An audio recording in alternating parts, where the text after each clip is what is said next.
반갑습니다. 12월 10일 월요일 큐티 스케치 시간입니다. 오늘 본문은 역대하 28장 16절부터 27절까지의 말씀입니다. 오늘 본문 첫 구절인 16절에 이렇게 이야기가 시작됩니다. 그때에 아하스 왕이 아수르 왕에게 사람을 보내어 도와주기를 구하였으니, 아수르 왕에게 도움을 구합니다. 아하스 왕이 도움을 구하고 있습니다.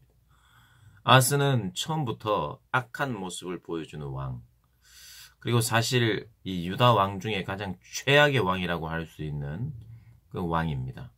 하나님 앞에서 뭔가 하나님을 찾는다든지 묻는다든지 선을 행한다든지 뭐 이런 내용은 전혀 없습니다. 처음부터 오늘 보면 끝까지 죽을 때까지 악한 그런 행동만 나옵니다. 하나님이 은혜도 주시지만 그 은혜를 선용하지 못하고 여전히 다른 강대국을 의지하는 모습도 보여줍니다.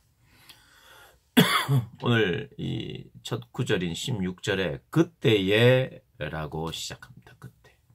그때에 아하스 왕이 아수르 왕에게 도움을 청하는데, 아수르 왕에게 도움을 청하는 그 자체가 하나님을 의지하지 않는 그런 모습이었습니다. 그런데 그때는 언제냐면 이 16절 이전의 내용인데, 이 오뎃 선지자를 통해서 북이스라엘이 마음을 돌이킵니다. 어떤 마음을 돌이키냐 하면 유다 백성 20만 명을 포로로 잡아왔어요. 아하스 왕의 백성이죠. 그런데 오뎃 선지자가 너희들이 그렇게 하면 안 된다. 다 돌려보내줘라. 포로들을 돌려보내줘라. 그래서 유다 백성의 입장에서는 굉장히 은혜를 받은 거죠. 하나님 앞에서. 그래서 이들을 다 보내줍니다. 옷을 입히고 약한 사람들은 또 나귀에 태우고 이렇게 해서 보내줍니다. 그런데 보냄을 받고 다시 돌아온 후에, 그리고 그때에 라고 나옵니다. 하나님의 은혜를 받고 있었어요. 기회를 찾았습니다. 이 정도 나라가 완전히 이렇게 빼앗기고 망하고 망해가고 사람들이 저만큼 포로로 잡혀갈 때 하나님께서 개입하셔서 은혜를 주셨고 돌이킬 기회를 주셨잖아요. 그런데 여전히 아하스는 지금 뭘 해야 되는지 아직 감을 못 잡고 있습니다. 하나님 앞에 돌아와 회개하며 하나님을 찾아야 하는데 여전히 강대국을 의지합니다. 아수르에게 도움을 구합니다. 왜요? 에돔 사람들이 그리고 블레셋 사람들이 또 쳐들어와서, 자꾸 쳐들어오는 이유는 징계의 역할을 합니다. 그때 하나님을 의지해야 되는데 계속해서 아수르 왕을 의지합니다. 의지했는데 어떤 결과가 일어났느냐? 분명히 그 아수르가 이때는 가장 강대국으로, 신흥 강국으로 지금 올라서고 있는 때입니다. 그래서 그와 손잡으면 유리하죠. 그런데 그 아수르 왕, 오늘 20절에 디글랏 빌레셀에게 좋은 돈도 주고 또 좋은 것들을 주면서 재물을 가져다가 줬죠. 그런데 어떻게 되느냐? 도리어 공격을 당합니다. 그들에게 도움을 요청했는데 아수르가 오히려 유다까지 다 공격을 하게 되는 그런 일이 발생합니다. 이 얼마나 공고합니까? 참 더 큰 문제가 발생하는 거죠. 이 정도 되면 고난이 왔습니다. 환난의 때입니다. 그래서 22절은 이 아하스 왕이 공고할 때에 라고 이야기합니다. 공고했죠.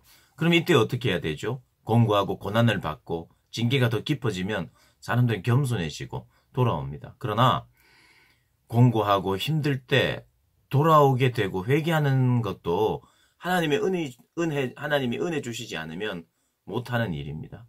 오늘 아하스 왕은 그렇게 못했어요.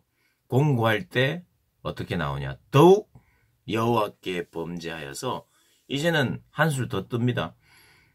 아수르를 의지했다가 아수르에게 오히려 공격을 당했는데 이제 한술 더 떠서 자기를 친 다메섹 신들에게 제사하고, 제사하면서 아람 왕들의 신들이 그들을 도왔으니 나도 그 신에게 제사하여 나를 돕게 하리라. 그러면서 다메섹 신들에게 제사도 지냈습니다. 그리고 또 한 걸음 더 나아가서 여호와의 전 문들을 닫고 예루살렘 구석마다 제단을 쌓았다 그래요. 여호와의 전의 기구들을 다 부쉈다고 24절에 그렇게 이야기를 합니다. 그러니까 이 왕은 최악의 왕이에요. 이 왕은 어떤 왕이냐? 아하스 왕은 인신제사를 드렸어요. 28장 1절부터 소개가 되기를 악한 왕이다. 다윗과는 거리가 멀다.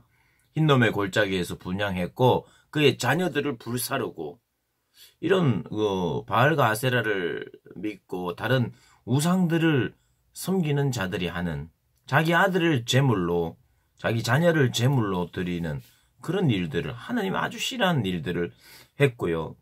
도움을 구해야 될 하나님께는 구하지 않고 하여튼 이것저것 다 쑤시고 다니면서 도움을 다른 나라에게 구했고요. 그래서 도리어 배신을 당했고요. 그의 죄는 더욱더 악해졌고요. 권고해도 악해졌고요.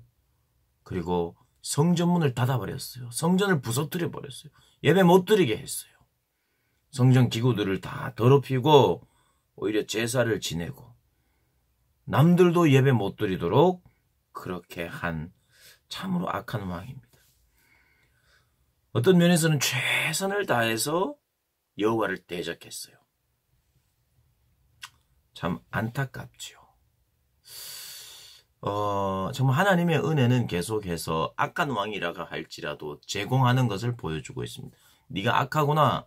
그럼 계속해서 아프게만 하고 징계만 하고 힘들게만 하는 것이 아니라 징계 중에서도 은혜를 베푸는 거예요. 포로로 잡혀가서 끝날 것 같은 20만 명을 하나님이 개입하셔서 풀어주라고 하나님께서 말씀하시고 그때 돌아와야 되는데 또 돌아오지 않고 더욱더 범죄하는 여러분 이런 모습은 우리 주변에 많이 볼 수 있습니다. 하나님을 찾지 않는 것이 기간이 오래되면 오래될수록 우리는 어떠한 사람이 되었든지 이러한 아하스 왕과 같이 될 수 있다는 걸 기억하면서 오늘 하루도 또 승리하기를 주님의 이름으로 축복합니다. 오늘부터 이제 시험을 치는 우리 친구들이 있겠는데요. 저도 여러분들의 권투를 빌고 또 최선을 다해서 열심히 공부한 대로 또 잘 기억나서 시험을 잘 치를 수 있도록 기도하겠습니다. 오늘도 승리하시기를 바랍니다. 또 파이팅!